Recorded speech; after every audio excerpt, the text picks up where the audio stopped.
De volta com o Tribuna Livre. Bom, a gente estava abordando essa questão do Ministério Público, né, dos órgãos de controle, de transparência e tal. A lei de transparência, o prefeito Marcos Alexandre ontem, né, recebeu uma homenagem lá na Câmara pela transparência. Fundamental, né, prefeita, deputada Leila, essa transparência. Né? Com certeza. Eu acho que é importante para a administração pública, além do Poder Legislativo, que também exerce essa função, os vereadores têm essa função de fiscalizar, de acompanhar. Nós também temos e contamos com a colaboração do Ministério Público, do Tribunal de Contas do Estado, que também analisam as prestações de contas. Embora, aí eu vou até dar um exemplo da nossa experiência, embora tem situação que a gente responde, não é por desvio de recursos. E isso, qualquer prefeito, qualquer pessoa que assumir a prefeitura, no final da sua gestão, ela sempre vai ter algum processo a responder. Acionado por qualquer desses órgãos que a gente mencionou. Aí, porque é muito...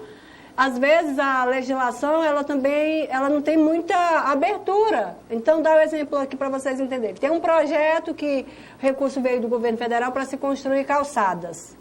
Aí a gente executa. O Ministério, e eu como prefeita ia lá várias vezes, o Ministério, o município executa, o Ministério passa 2 anos, Osmir, para enviar os técnicos para fazer a devida fiscalização e dizer a obra está ok. Vocês acham que em 2 anos a obra, as calçadas vão estar nas mesmas condições? O cara passa com o carro, com o carro quebra, aí chuva demais. Aí chegam os técnicos, pronto. Já reprova. Te notifica e reprova. Já é um processo que você vai responder ali. Então, tem essas situações que deveriam também ser revistas. Eu fazia muitos questionamentos quando eu ia aos ministérios. E do jeito que eu estou dizendo aqui, a minha indignação, eu digo, olha, como é que vocês querem que a gente deixe um investimento lá se vocês passam... O clima do Acre é diferente, do norte é diferente, nesse sentido. Então, o governo federal precisa ter um aporte melhor de fiscalização, mas em tempo hábil. Em tempo hábil. Aí deputado, eu vejo o seguinte, você coloca um assunto que eu concordo plenamente, viu, André? Sim. Há muitas irregularidades que são criminalizadas. E eu me lembro de um caso, até de um prefeito amigo, e vi a sentença do juiz, que ainda bem que o juiz corrige isso. A justiça muitas vezes corrige isso. E era num crime de improbidade contra o prefeito, Astério. E o despacho do juiz foi esse. O crime de improbidade é feito para o administrador ímprobo, desonesto. E enriquece ilícitamente. Isso, não para o desatento. Não para o administrador desatento. Que de repente, por uma falta de uma vírgula, ele é criminalizado. Essas coisas precisam. E hoje se vê muito isso. Notadamente quando parte da polícia e muitas vezes quando parte do próprio Ministério Público. Sim. Tem a justiça para corrigir. Osmir, meu prefeito, uma das grandes preocupações que eu tenho quando se fala em transparência é que vocês estão submetidos a cumprir 2 profissões que têm linguagem própria, têm língua própria. Os economistas falam no economês. Os juristas falam no juridiquês.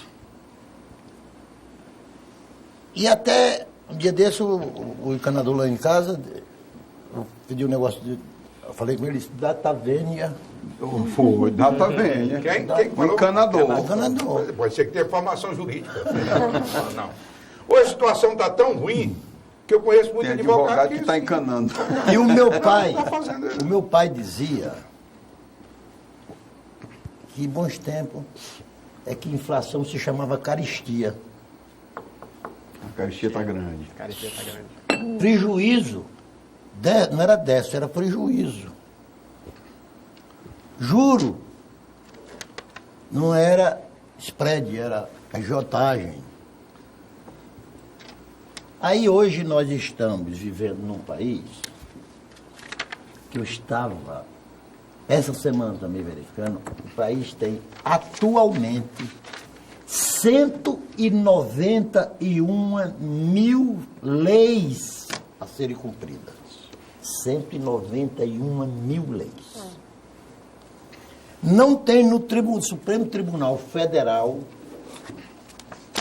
um dos ministros, se você abrir o artigo da Constituição e pedir para ele ler o artigo 69, parágrafo 3º ali, negócio que ele não sabe de cor qual é o artigo. E o cidadão comum é obrigado a conhecer, porque entre todas as leis, tem uma que diz que ninguém é dado o direito de ignorar a lei. É verdade. Tem uma lei que obriga a você conhecer o que você não conhece. Sim. Aí o prefeito chega, e eu tenho pena dos prefeitos, eu não... Sim. Embora eu não faço parte daqueles que criminaliza, não é sataniza não, criminaliza a classe política. Eu sei que um prefeito, você é prefeito de uma cidade que faz parte da zona metropolitana de Rio Branco, Burupinari, Bairro. Bujari. Uma cidade dormitório de Rio Branco. As pessoas almoçam aqui, jantam lá. Brasileira já, né?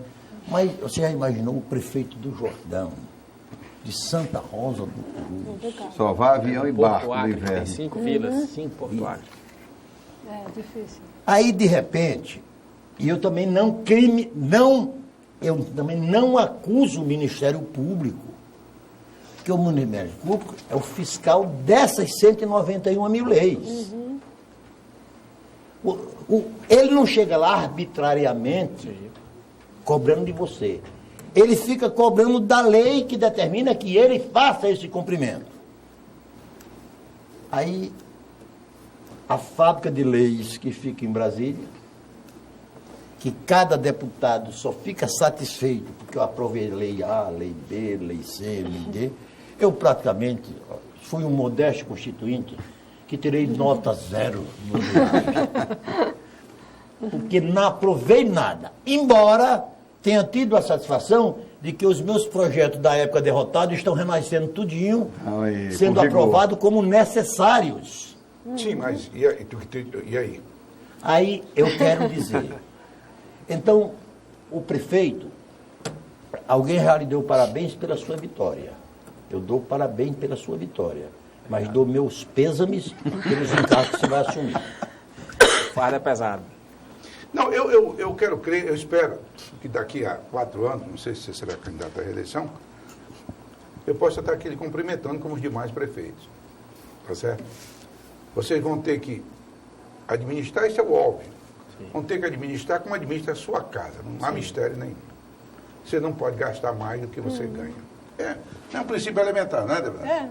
Você fazendo isso, não atendendo os correligionários dentro do que é possível atender, e com um espírito mais republicano, você não vai ter problema.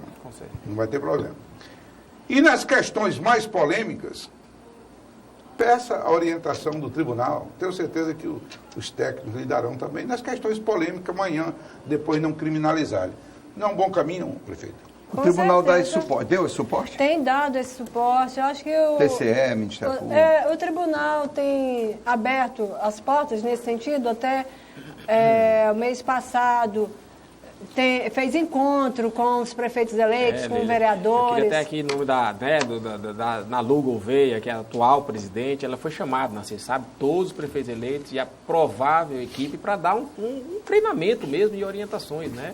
Então, acho que isso é uma iniciativa do órgão que está preocupado com as ações dos futuros gestores, né? Eu acho que é uma iniciativa muito louvável. E leve os seus principais assessores, os seus principais secretários. Com certeza. É uma equipe eficiente.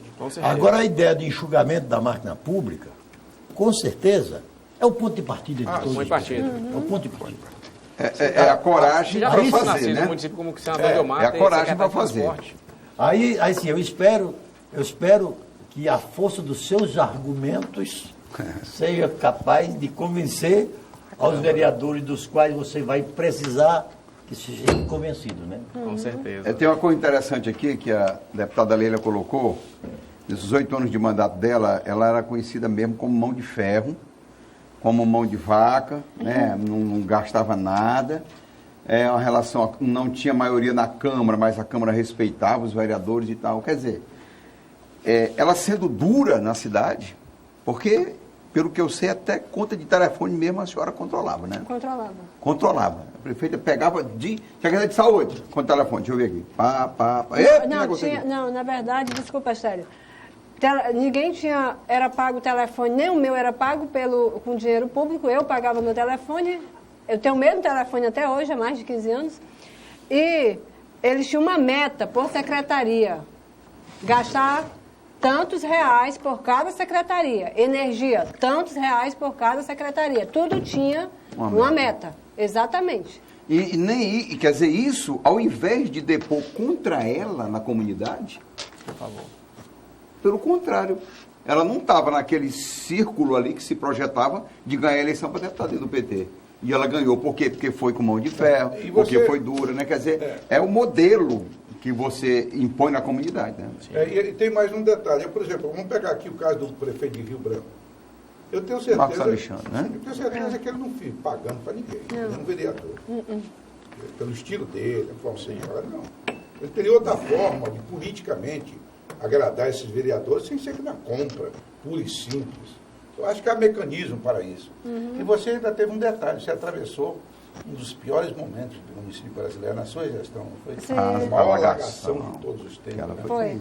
Aquilo ali foi uma coisa terrível.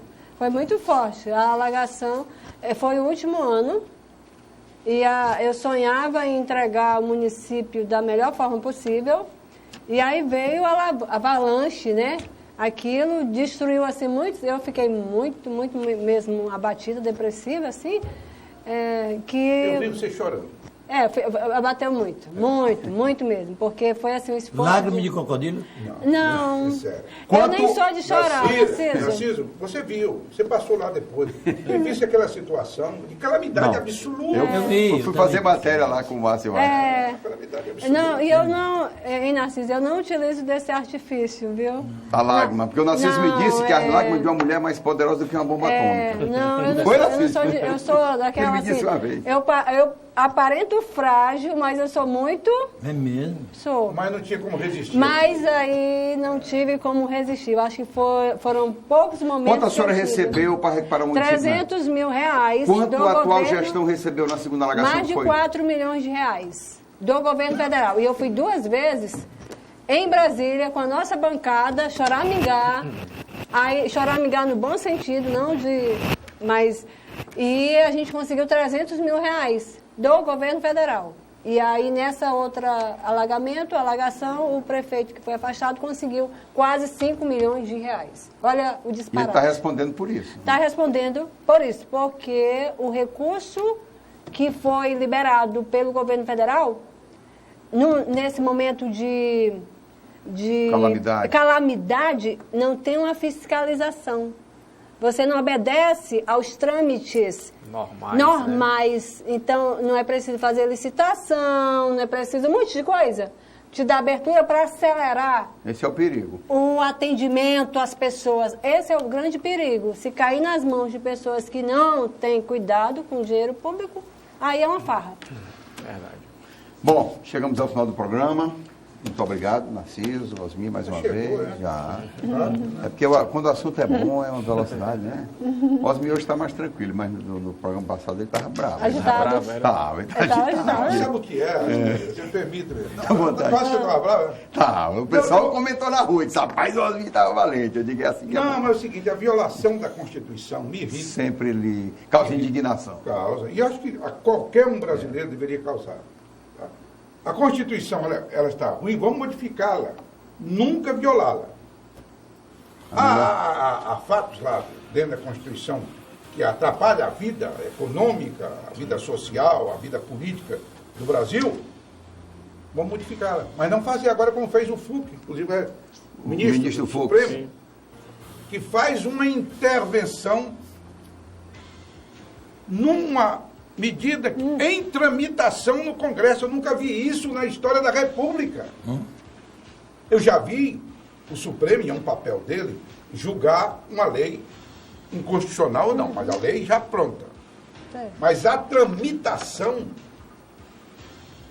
essas coisas e dá. partindo de quem deveria ser o guardião da Constituição, é uma coisa que cria indignação. Osmir, mas cesteiro que faz um cesto, faz 100 cestos.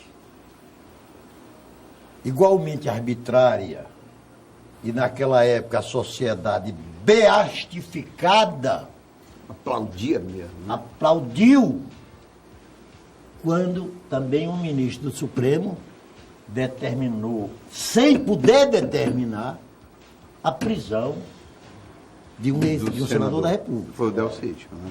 Quando um outro ministro, sem poder, fez, embora ele merecesse, mas não podia, O Cunha. afastar o Cunha da presidência da Câmara dos O Deputados. mais grave do Só que a isso é Câmara podia afastar do afastar. papel dele de deputado. Ele- E só o Poder Legislativo Não. poderia fazer. Segundo a Então- Constituição. Então essa coisa, tudo isso me leva a contestar uma frase que me dá nojo a ouvir quando se diz que nossas instituições estão funcionando Aires de Brito. plenamente.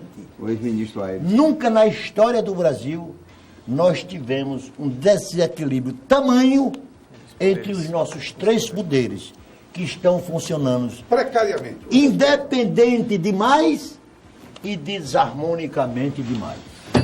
Tema para o próximo programa. De novo.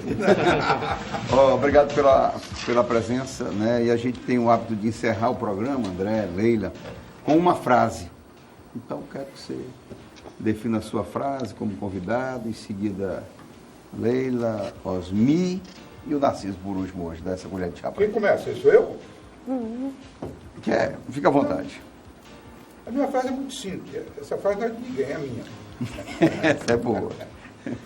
Não, que o Brasil encontre o seu verdadeiro caminho de desenvolvimento, de justiça e de paz social.